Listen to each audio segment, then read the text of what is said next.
This is a different way to make shrink plastic. First, of course, you need shrink plastic. Then you're going to draw out your pictures. You could draw whatever you want. You could trace a picture on the computer, tablet, picture. You could free draw, it doesn't matter. Do silhouettes detailed, but use light paint markers. That way you can paint over it easily later. Also, if you want big statement pendants, make sure you make them bigger than what you want your pendant to be, hair clip, whatever it's going to be. And now you're going to cut it out. So when you take sharp turns, make sure you turn the shrink plastic, not the scissors, the shrink plastic. So shrink plastic, before it's melted down, obviously it breaks really easy. It's super fragile, so you got to be very careful. You can just cut like a silhouette around it, which is what a lot of people do. But I kind of prefer to do the detailed cuts. It all depends on what you want to do. And if you have a lot of pieces to cut or very detailed pieces, take a break. Once you have them all cut out, you can barely see it because of all the paint stains on my art table. It is time to melt it down.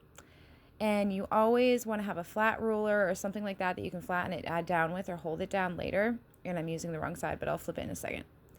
And you always want to start with the edges because it curves into each other. So if you start from the middle, it's all going to stick.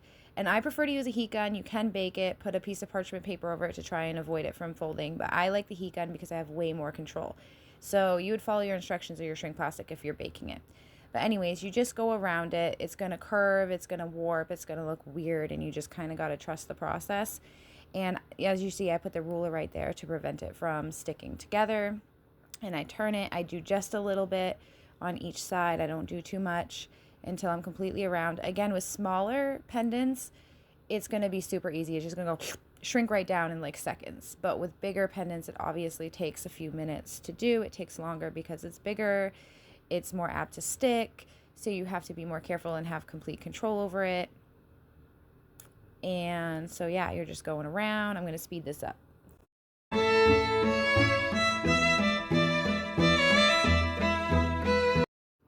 Now, as you can see, it's moving around a lot in the camera.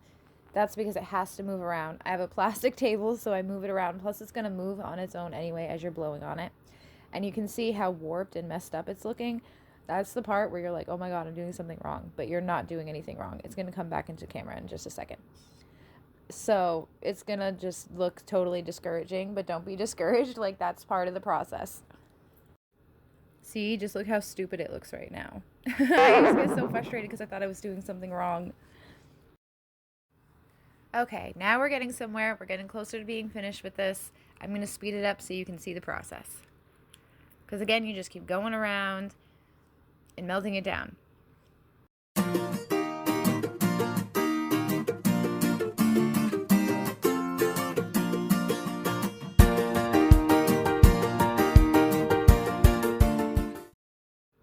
So to completely flatten it out, you're going to hold it down on one side with the ruler and then just heat it. It'll almost look transparent, more transparent, almost like it's wet. And then it'll soften it up so that you can hold it down. You pull the heat gun away so that it'll dry. And then you do the same thing on the other side. And you keep doing that until it's completely flattened down. Sometimes you got to turn it around and do the same thing with the back if there's little bubbles or whatever. But this is something I learned on my own that works really, really well. It just completely makes it flat. So you're essentially just like melting it. It's already shrunken down, but you're melting it to where you can manipulate the curves and the bubbles and whatever and make them go away. And I'm going to speed up the rest of this process.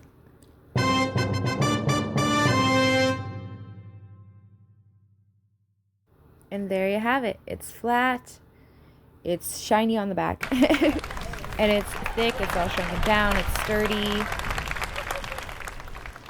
And I'm showing you how you can beat it up.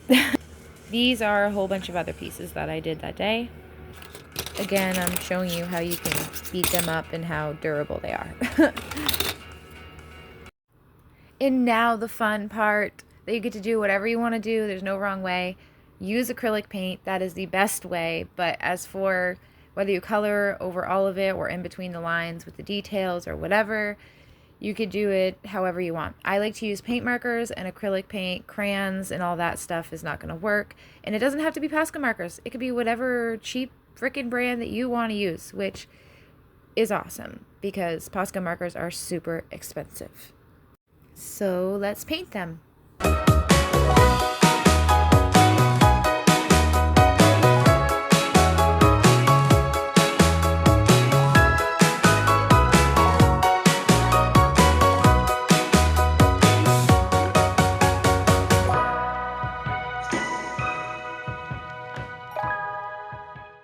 When it's all done being painted, you're going to want to seal it. You could use whatever sealer you want. I use acrylic varnish or clear resin.